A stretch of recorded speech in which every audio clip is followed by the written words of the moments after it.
Le 29 mai 2020, plus de 20 000 tonnes de diesel se sont déversées dans les sols et dans la rivière Ambarnaya en Sibérie, au cœur de la Russie arctique. En cause, la fuite d'un réservoir de carburant dans une centrale thermique à Norilsk, capitale russe du nickel. C'est l'une des catastrophes écologiques les plus importantes à se produire en Arctique.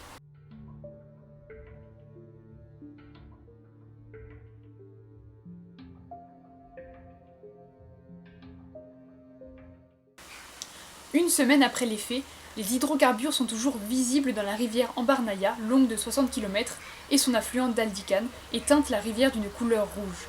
La catastrophe s'est produite à Norilsk, une ville industrielle construite sur le permafrost, appelée en russe le gel éternel, puisque le permafrost est un sol gelé durant une durée consécutive d'au moins 2 ans. L'accident intervient dans une centrale appartenant à Entech, filiale du géant minier Norilsk Nickel. Le réservoir de diesel se serait endommagé après que les piliers qui le soutenaient pourtant depuis 30 ans ont commencé à s'enfoncer. Une opération de nettoyage de grande envergure a été lancée et un barrage flottant a été mis en place par les autorités afin de retenir le carburant en amont du lac Piassino. Mais le mal est fait et touche un écosystème riche en biodiversité. Charlotte Nittart, de l'association écologiste Robin des Bois, affirme que c'est un lieu de migration important des rennes sauvages, un habitat pour les mouflons des neiges, les ours bruns, les loups, les lynx, de nombreux rapaces comme les faucons gerfaux et des aigles pigargues et de nombreux poissons comme l'ombre arctique. Le 3 juin 2020, le président russe Vladimir Poutine déclare l'état d'urgence fédéral. 3 enquêtes criminelles ont également été ouvertes et un employé de la centrale a été placé en détention provisoire pour 1 mois. Mais comment la fuite a-t-elle pu se produire ? L'hypothèse avancée est celle de l'affaissement du permafrost.